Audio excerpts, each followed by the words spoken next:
how's it going everybody? My name is Aaron J. Holt, back again with another React video. Now this React video is the Louisiana swamp monster Rougarou, uploaded by Don't Freak Out 5 months ago and has 8.2 thousand views as of this video, you guys. Now, in case you guys are wondering, the Rougarou is not a werewolf. It's more like a giant intelligent wolf. And the reason I know this is actually due to the Predator franchise. Now, there's a Predator novel called Predator If It Bleeds, which is a collection of short stories about the Predator and its encounters with mankind throughout the centuries. And one of the stories actually takes place during Hurricane Katrina in 2005, down in New Orleans. And the Predator is actually hunting a Rougarou in the swamps of New Orleans. And the National Guard actually encounters the Predator as it's fighting with the Rougarou. And it's a really good read. I absolutely recommend that you go check it out. It's really, really awesome. And so I wanted to learn more about the Rougarou. And so what better way to learn than watching this video and reacting to it? You know, let's get educated, you guys. Enough waiting around. Let's react to this. Let's get started. All right, full screen, thank you. Here we go. In 3, 2, 1, action. Oh my, don't freak out.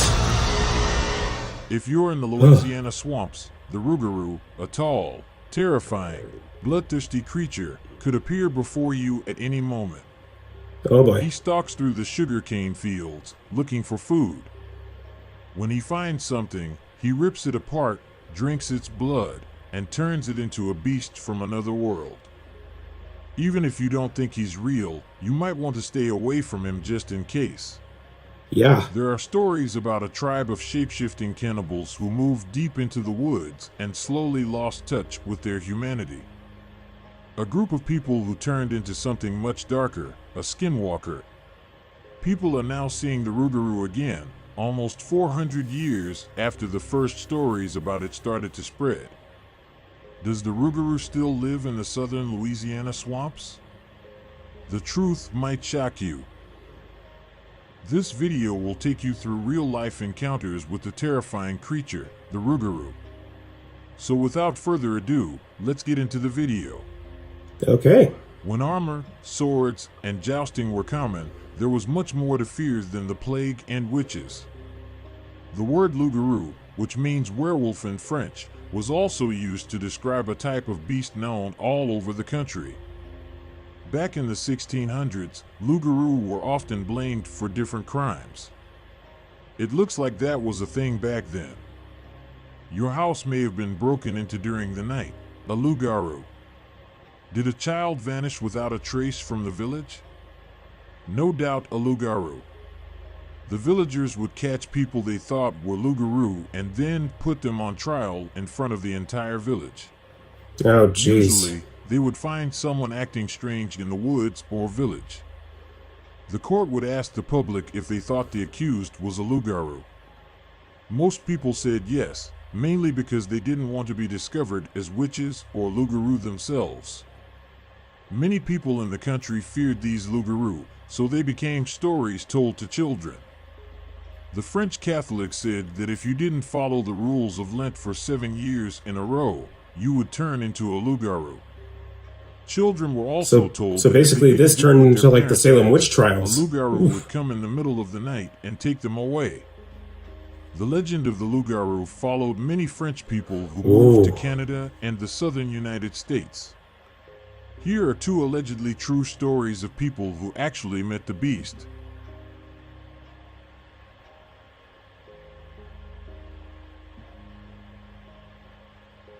Young girl in terror. In the words of a teenage girl who met the Rougarou, her story goes like this. My grandmother's farm was situated on 15 acres, and we drove there several times a year, mainly in the summer. I respected my grandmother more than any person on earth, but she was not without her quirks, the strangest of which was her insistence that we follow 3 specific rules when we visited. I can remember her pulling my sister and me close, kissing us on the forehead, and gently reminding us about them each time we arrived, her frail and wrinkled hands cradling ours. Don't leave food outside. No singing after dark. And most importantly, never go into the woods alone. She never explained why they were important, only that they were. One evening, when my sister was about 3 or 4 years old, she accidentally left some food outside. Having finished mine, I went inside to get something to drink, and she followed me, leaving her plate behind. We were telling stories and laughing in front of the fireplace later that night when we heard something scratching at the back door. She glanced at our father sitting on the floor, and I felt her body tense up. Dad tried to keep his face blank, but I could see the worry creeping through. "Grandma, what's that?" I asked. "Probably just a raccoon," my father said, standing up. "Wait, let me," Grandma said as she went to the back of the house. She returned to the den and sat down while holding my sister's empty plate from earlier. My sister looked at the plate and then at my grandmother's face. The look on my grandmother's face made my sister burst into tears. "It's okay," Grandmother said, hugging my sister tightly. "Let's try not to do this again. Okay?" After the food incident, I started to think my grandmother was hiding something. My last visit to my grandmother's farm was the summer I turned 16. It was the summer when my grandmother finally told me about the secret she had kept for so long. Like most 16-year-olds, I was defiant. I was tired of her seemingly arbitrary rules, especially the third one. Never go into the woods? What was I, 5? By then, I was bored at the farm and wanted to explore the woods I had been forbidden to enter. I eventually did. I followed the creek through her property's corner into the woods on a hot summer day.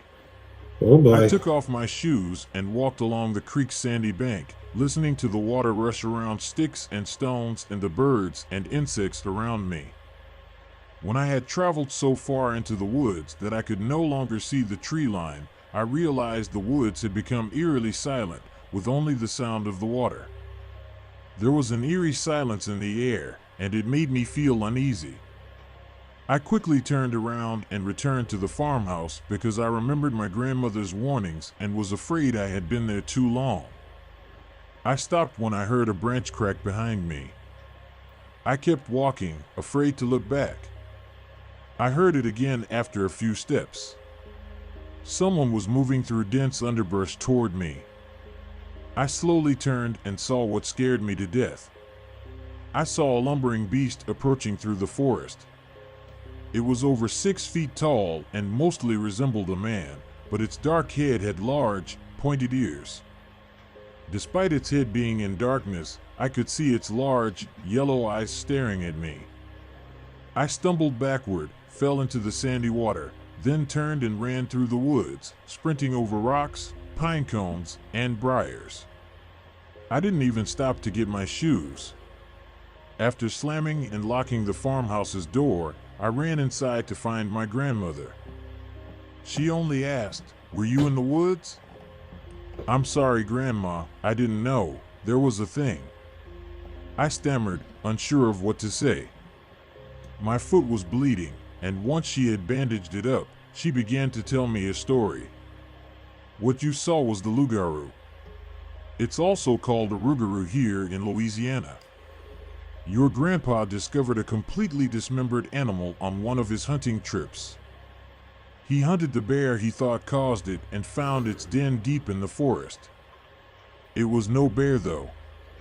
According to your grandfather, it was a man with long, dark hair and a wolf's head. Your grandfather won but was severely injured.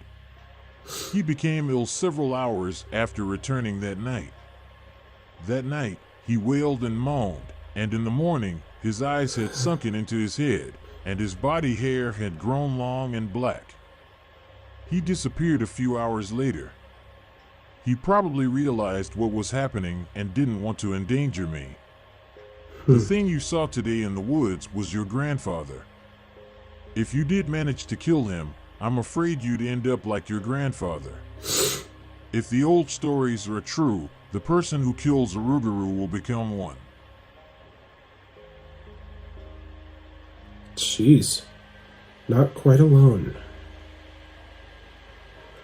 When it happened, I was a senior in high school and about to graduate. I grew up in a small town where very few people leave. Most of the people who are born there also die there. I wanted more, wanted to leave, and saw college as my way out.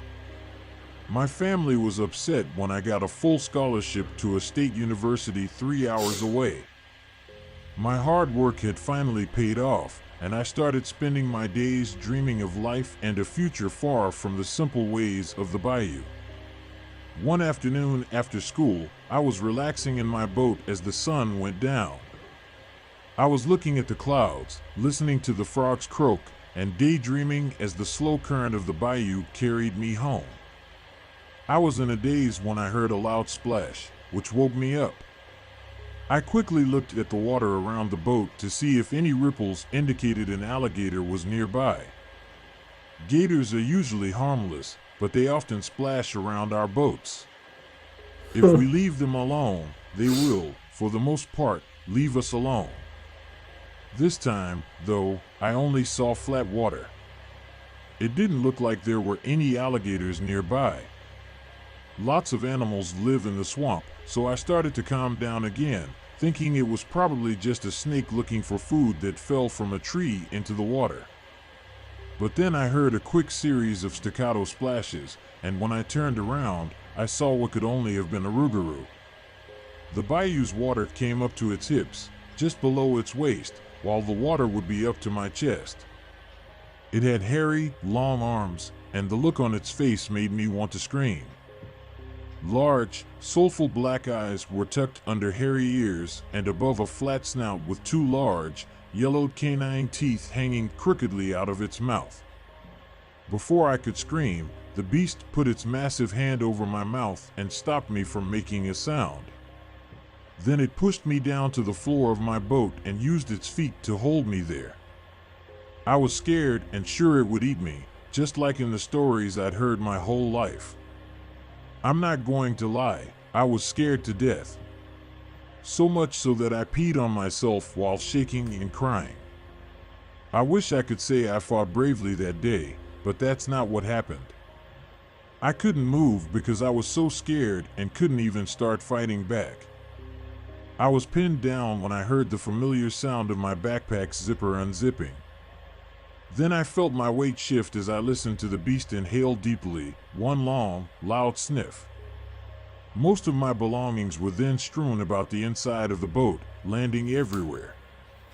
My calculus textbook smacked me across the brow, drawing blood. I heard a crinkling sound as the Rougarou leaped into the water with incredible speed and agility. When it reached the shore, it ran into the distance, was engulfed by the thick swamp vegetation, and vanished. I tried to compose myself for who knows how long. I then rinsed my pants in the bayou water, hoping to wash away the stench of urine and the shame I felt at my cowardly reaction. When I finally stopped shaking and began repacking my backpack, I had a realization. There was only one thing missing. The Rougarou had only taken one thing.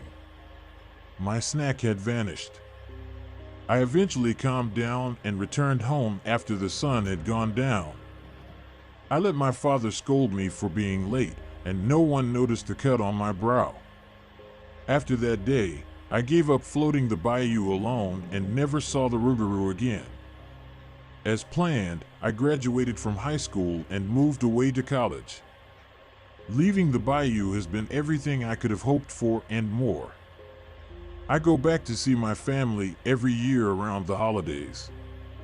I still hear the old Rougarou stories when I go home, but now they are being told to a new generation of Cajun kids. I've never told a single person what happened that day. Not one. Some stories are best left untold. Yep. That's it for today. Let us know your thoughts in the comment section. Be sure to smash the thumbs up button and subscribe for more future content. Thank you for watching and hope you enjoyed it. Stay tuned for the next one. Yeah. Man, that's creepy. Especially that first story. What they said about if you kill the Rougarou, you become it. I had a thought of what was it? It's kind of like a Davy Jones kind of thing. It's like, the Flying Dutchman must have a captain, He who stabs the heart becomes the new captain of the ship, He who kills the Rougarou becomes the new Rougarou, and, kind of, I amend my original statement. It is kind of like a werewolf, but then again, kind of not, because you do turn into this kind of werewolf kind of form, but then I think it's permanent. And it seems to be only, relegated to the bayous of New Orleans. So I wonder if there are any movies about the Rougarou. I'll have to check it out, because now I wanna learn more. Yeah. You ever get that feeling when something hooks your interest, and then it's like, oh man, you want to learn more? Like back when I first watched Jaws, it's like, oh man, I got hooked on sharks, and then I wanted to watch every shark movie that there was, and I wanted to watch every Shark Week episode, and I wanted to watch all shark documentaries, or like when I watched Twister. And then I became obsessed with all things tornadoes. And then I wanted to watch all these tornado documentaries, and I wanted to watch all movies about tornadoes. And, I was obsessed with sharks and tornadoes. So when, Sharknado, the Sharknado movie series came out, I was like, oh, my prayers have been answered. Thank you. Oh my gosh, it was wonderful.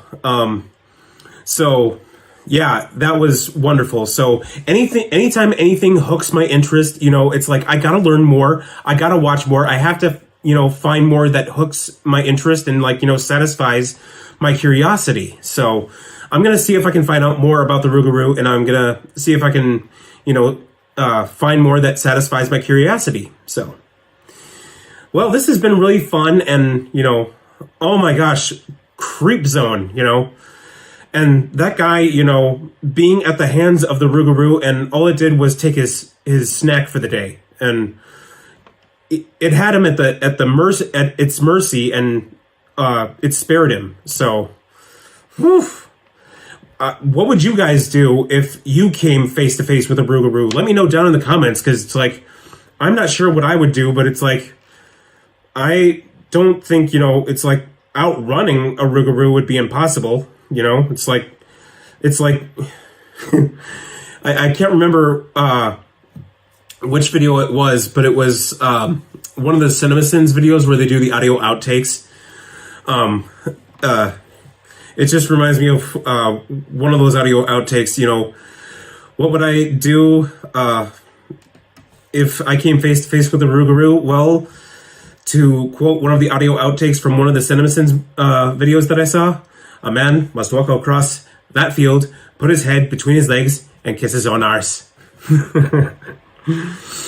Oh, yeah, but, man, be so cool to see,